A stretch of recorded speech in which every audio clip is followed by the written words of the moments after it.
Hi, അസ്സലാമു അലൈക്കും വറഹ്മത്തുള്ളാഹി തആല വബറകാതുഹു. റമളാൻ നമ്മിൽ നിന്ന് വിട പറയുകയാണ്. അടുത്ത റമളാൻ സ്വീകരിക്കാൻ നമ്മൾ ഉണ്ടാകുമോ എന്ന് ആർക്കും അറിയില്ല.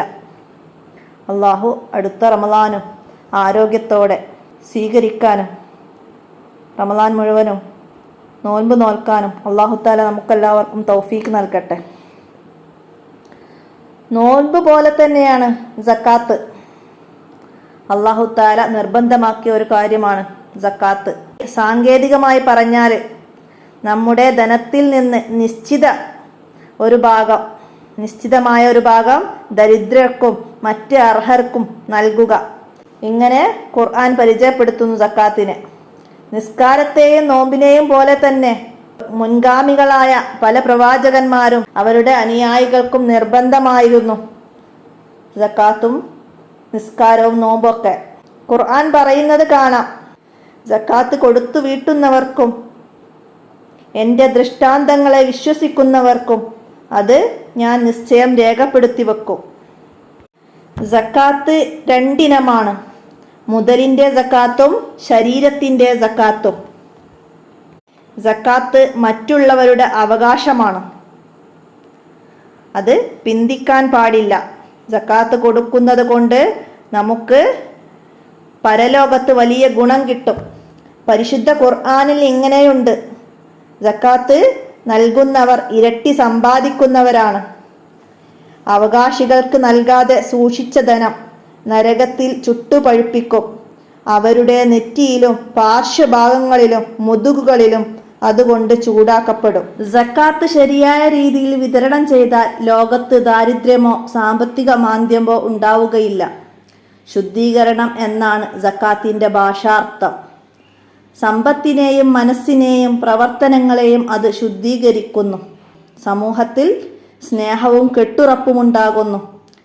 സാമ്പത്തിക കുറ്റകൃത്യങ്ങൾ കുറയുകയും സാമ്പത്തിക സുരക്ഷ വർദ്ധിക്കുകയും ചെയ്യുന്നു. യാചന പോലുള്ള കാര്യങ്ങൾ സക്കാത്ത് മൂലം ഇല്ലാതാകുകയും ചെയ്യുന്നു. സ്വർണം, വെള്ളി, ഭക്ഷ്യധാന്യം, ഈത്തപ്പഴം, മുന്തിരി, ആട്, മാട്, ഒട്ടകം എന്നീ വസ്തുക്കളിലാണ് സക്കാത്ത് നൽകേണ്ടത്. അവ നിസാബെത്തിയാൽ സക്കാത്ത് നൽകണം. അതിനൊരളവുണ്ട്, അവിടെ എത്തിയാൽ അതിന് സക്കാത്ത് നൽകണം. സ്വർണം, വെള്ളി എന്നിവയുടെ സ്ഥാനത്ത് തന്നെയാണ് രൂപയുടെയും സക്കാത്ത്. സക്കാത്ത് നിർബന്ധമാവുന്ന കുറഞ്ഞ പരിധിയാണ് നിസാബ്. സ്വർണം 20 നിസ്കാല്, അതായത് 85 ഗ്രാം തൂക്കമാണ്. സ്വർണത്തിൻ്റെ തൂക്കം 85 ഗ്രാം അഥവാ 20 മിസ്കാല്. വെള്ളി 200 ദിർഹം, അതായത് 595 ഗ്രാം തൂക്കവുമാണ്. ഇത് ഒരു വർഷം കൈവശം വെച്ചാൽ അതിൻ്റെ 2.5% സക്കാത്ത് കൊടുക്കണം. എന്നാൽ ഹലാലായ ആഭരണത്തിന് സക്കാത്തില്ല. വെള്ളിയുടെ നിസാബ് തന്നെയാണ് കച്ചവടത്തിൻ്റെയും നിസാബ്. വർഷം തികയുമ്പോൾ 595 ഗ്രാം വെള്ളിയുടെ വിലയോ അതിൽ കൂടുതലോ ഉള്ള കച്ചവട സാധനങ്ങളുണ്ടെങ്കിൽ വിലയുടെ 2.5% സക്കാത്ത് കൊടുക്കണം. സക്കാത്ത് നൽകേണ്ട ഇനങ്ങളിൽപ്പെട്ട ഈത്തപ്പഴം, മുന്തിരി, ധാന്യങ്ങൾ പോലുള്ളത് തൊലി ഇല്ലാത്തതാണെങ്കിൽ, ഈത്തപ്പഴം, മുന്തിരി, ധാന്യങ്ങൾ ഇതൊക്കെ തൊലി ഇല്ലാത്തതാണെങ്കിൽ 960 ലിറ്ററും തൊലിയുള്ളതാണെങ്കിൽ 1920 ലിറ്ററും നൽകണം. അതിന് കൃഷിക്ക് നനയ്ക്കാൻ ചിലവ് ഇല്ലാത്തതാണെങ്കിൽ അതിൻ്റെ 1920ൻ്റെ 10%, 1920 ലിറ്ററിൻ്റെ 10% നമ്മൾ സക്കാത്ത് നൽകണം. അത് കൃഷിക്ക് നനയ്ക്കാൻ ചിലവുള്ളതാണെങ്കിൽ അതിൻ്റെ 5% നമ്മൾ സക്കാത്ത് നൽകണം. സക്കാത്ത് കൊടുക്കേണ്ടത് പ്രത്യേക അവകാശികളുണ്ട്. സക്കാത്തിന് പ്രത്യേക അവകാശികളുണ്ട്. അവർക്ക് മാത്രമേ അത് കൊടുക്കാൻ പാടുള്ളൂ. ഫക്കീർ, മിസ്കീന്, കടമുള്ളവൻ, യാത്രക്കാരൻ, പുതുവിശ്വാസി, മോചനപത്രമെഴുതിയ അടിമ, യോദ്ധാവ്, ഇസ്ലാമിക ഭരണകൂടത്തിൻ്റെ കീഴിലുള്ള സക്കാത്തിൻ്റെ ഉദ്യോഗസ്ഥർ എന്നിവരാണ് സക്കാത്തിൻ്റെ അവകാശികൾ. ശരീരത്തിൻ്റെ സക്കാത്താണ് ഫിത്ർ സക്കാത്ത്. അത് പാവങ്ങളുടെ ഭക്ഷണമാണ്. ശവ്വാൽ മാസപ്പിറവി ദൃശ്യമായാൽ അത് കൊടുക്കണം. ഒരു കുടുംബത്തിൻ്റെ ചെലവ് നടത്താൻ ബാധ്യതപ്പെട്ടവനാണ് ഫിത്ർ സക്കാത്ത് നൽകേണ്ടത്. ബാധ്യതപ്പെട്ടവർ തൻ്റെയും തൻ്റെ ആശ്രിതരുടെയും കൂടി സക്കാത്ത് നൽകണം. പെരുന്നാളിൻ്റെ പകലിലും രാത്രിയിലുമുള്ള ഭക്ഷണം, വസ്ത്രം, പാർപ്പിടം എന്നിവക്കുള്ള പണം കഴിച്ച് മിച്ചമുള്ളത് തൻ്റെയും തൻ്റെ ആശ്രിതരുടെയും ഫിത്ർ സക്കാത്ത് നൽകണം. ഫിത്ർ സക്കാത്ത് നൽകുമ്പോൾ നിയ്യത്ത് ചെയ്യണം. എൻ്റെയും എൻ്റെ ആശ്രിതരുടെയും മേലുള്ള ഫിത്ർ സക്കാത്ത് ഞാൻ നൽകുന്നു എന്ന് നിയ്യത്ത് ചെയ്യണം. നോമ്പിൻ്റെ ന്യൂനതകൾക്ക് പരിഹാരമായാണ് ഫിത്ർ സക്കാത്ത് പരിഗണിക്കപ്പെടുന്നത്.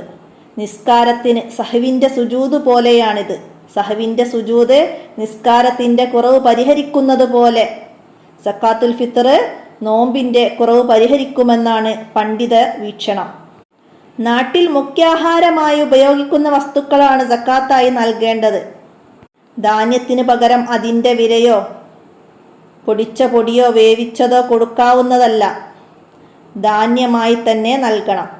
ഫിത്ർ സക്കാത്ത് വീടുന്നതിന് നിയ്യത്ത്, അവകാശികൾക്ക് നൽകൽ എന്നീ നിബന്ധനകൾ പാലിക്കണം. വ്യക്തി ഏത് നാട്ടിലാണോ അവിടെയാണ് ഫിത്ർ സക്കാത്ത് നൽകേണ്ടത്. എന്നാൽ താൻ നിൽക്കുന്ന സ്ഥലത്ത് അവകാശികളെ കണ്ടെത്താൻ പ്രയാസം വരുന്നവർ സ്വന്തം നാട്ടിൽ അത് നൽകാൻ ആരെയെങ്കിലും ചുമതലപ്പെടുത്താവുന്നതാണ്. അങ്ങനെ ചെയ്യുന്ന പക്ഷം നിയ്യത്ത് ചെയ്യാനും അവരെ ചുമതലപ്പെടുത്തണം. ഗൾഫ് നാടുകളിലൊക്കെ ഉള്ളവർ പ്രത്യേകം ശ്രദ്ധിക്കണം. തൻ്റെ വീട്ടുകാരോട് താൻ ചിലവിൽ കൊടുക്കൽ നിർബന്ധമായവർക്ക് ഫിത്ർ സക്കാത്ത് നൽകാൻ സമ്മതം നൽകണം. സമ്മതമില്ലാതെ വീട്ടുകാർ സ്വന്തം വിതരണം ചെയ്താൽ ഫിത്ർ സക്കാത്ത് കേവലം അരി വാരലാകും. ഫിത്ർ സക്കാത്ത് അവകാശികളുടെ വീടുകളിൽ എത്തിക്കണം. പെരുന്നാൾ നിസ്കാരത്തിന് മുമ്പ് ഫിത്ർ സക്കാത്ത് നൽകണം. വീടുകളിൽ എത്തിച്ചു കൊടുക്കുകയും വേണം. നിസ്കാരം കഴിയും വരെ പിന്തിക്കൽ കറാഹത്താണ്. പെരുന്നാൾ നിസ്കാരം കഴിയും വരെ പിന്തിക്കൽ കറാഹത്താണ്. പെരുന്നാൾ പകല് കഴിഞ്ഞ് പിന്തിക്കൽ ഹറാമുമാണ്. ഒരാൾക്ക് വേണ്ടി ഒരു സ്വാദ് നൽകണം. ഒരു സ്വാദ് എന്നാൽ 4 മുദ്ദാണ്. ഒരു മുദ്ദ് 800 മില്ലിലിറ്ററാണ്. അങ്ങനെ 4 800 മില്ലിലിറ്ററുകൾ ചേർന്നാലാണ് ഒരാളുടെ ഒരു സ്വാദ് ആവുക. ഇബ്നു അബ്ബാസ് റളിയല്ലാഹു അൻഹു പറഞ്ഞു, നബി സല്ലല്ലാഹു അലൈഹി വസല്ലമ ഫിത്ർ സക്കാത്ത് ഫർലാക്കി. നോമ്പിലുള്ള തെറ്റുകളെയും അനാവശ്യങ്ങളെയും അത് ശുദ്ധീകരിക്കും. അത് പാവങ്ങൾക്കുള്ള ഭക്ഷണമാണ്. സക്കാത്തുൽ ഫിത്രി സക്കാത്തുൽ ബദനി. ഫിത്ർ സക്കാത്ത് ശരീരത്തിൻ്റെ സക്കാത്താണ്. ധനത്തിൻ്റെ സക്കാത്തിന് റമളാനുമായി പ്രത്യേക ബന്ധമില്ല. എന്നാൽ ഫിത്ർ സക്കാത്ത് അത് റമളാൻ മാസവുമായി അർദ്ധബന്ധമുണ്ട്. ഫിത്ർ സക്കാത്തിലൂടെ ധനികനെ അള്ളാഹു ശുദ്ധീകരിക്കുകയും അഭിവൃദ്ധിപ്പെടുത്തുകയും ദരിദ്രന് കൊടുത്തതിനേക്കാൾ കൂടുതലായി അള്ളാഹു തിരിച്ചു കൊടുക്കുകയും ചെയ്യുന്നതാണ്. സക്കാത്തിന് പുറമെ സുന്നത്തായ ദാനം ചെയ്യാനും അള്ളാഹു താല കൽപ്പിച്ചിട്ടുണ്ട്. നബി സല്ലല്ലാഹു അലൈഹി വസല്ലമ പറയുന്നു, കാരക്കയുടെ കഷ്ണം സ്വതക്ക ചെയ്തെങ്കിലും നിങ്ങൾ നരകത്തെ സൂക്ഷിക്കുക. ഇത്തക്കുന്നാറ വലോ ബിഷിക്കും തമ്രത്തിൻ. റമളാനിൽ പൊതുവായും അവസാനത്തെ 10 പ്രത്യേകിച്ചും സ്വതക്ക വർദ്ധിപ്പിക്കലും കുടുംബത്തിൽ വിശാലത ചെയ്യലും ബന്ധുക്കൾക്കും അയൽവാസികൾക്കും ഗുണം ചെയ്യലും ശക്തമായ സുന്നത്താണ്. പടച്ച റബ്ബേ, ഞങ്ങൾ നോറ്റ നോമ്പുകളിൽ കുറ്റങ്ങളും കുറവുകളും നിറയെ ഉണ്ടെന്നറിയാം. എങ്കിലും നിന്റെ തൃപ്തി നേടാൻ വേണ്ടി ഞങ്ങൾ നോറ്റ എല്ലാ നോമ്പുകളും നിന്റെ മഹത്തായ കാരുണ്യം കൊണ്ട് നീ സ്വീകരിച്ച് ഞങ്ങളെ എല്ലാവരെയും നിന്റെ പ്രതിഫലം നേടിയവരിൽ ചേർക്കണമേ നാഥ. അള്ളാഹുവേ, ഞങ്ങൾ നൽകുന്ന സക്കാത്തുകളും മറ്റു കാരുണ്യ പ്രവർത്തനങ്ങളും നീ സ്വീകരിക്കണമേ. ഞങ്ങളിൽ നിന്ന് വല്ല തെറ്റുകളും സംഭവിച്ചിട്ടുണ്ടെങ്കിൽ എല്ലാം നീ പുറത്തു മാപ്പാക്കണേ. റമളാൻ ഞങ്ങളോട് സലാം പറഞ്ഞ് പിരിയുകയാണ്. അടുത്ത റമളാൻ സ്വീകരിക്കാൻ ഞങ്ങളിൽ നിന്ന് ആരെല്ലാം ഉണ്ടാകുമെന്നറിയില്ല. കഴിഞ്ഞ റമളാനിൽ ഈ റമളാനും പ്രതീക്ഷിച്ച് റമളാനിനോട് വിട പറഞ്ഞ എത്രയോ പേര് ഇന്ന് 6 അടി മണ്ണിലാണ്. അവർക്കൊക്കെ നീ സ്വർഗത്തിൻ്റെ കവാടം തുറന്നു കൊടുക്കണമേ നാഥ. അവരിൽ നിന്ന് വന്നുപോയ എല്ലാ തെറ്റുകളും നീ പുറത്തു മാപ്പാക്കണേ നാഥ. നാളെ ജന്നാത്തുൽ ഫിർദൗസിൽ മുത്ത് നബി സല്ലല്ലാഹു അലൈഹി വസല്ലമയുടെ കൂടെ അവരെയും ഞങ്ങളെയും ഒത്തുചേർക്കണമേ. ആമീൻ ആമീൻ യാ റബ്ബൽ ആലമീൻ. അസ്സലാമു അലൈക്കും വറഹ്മത്തുള്ളാഹി വബറകാതുഹു.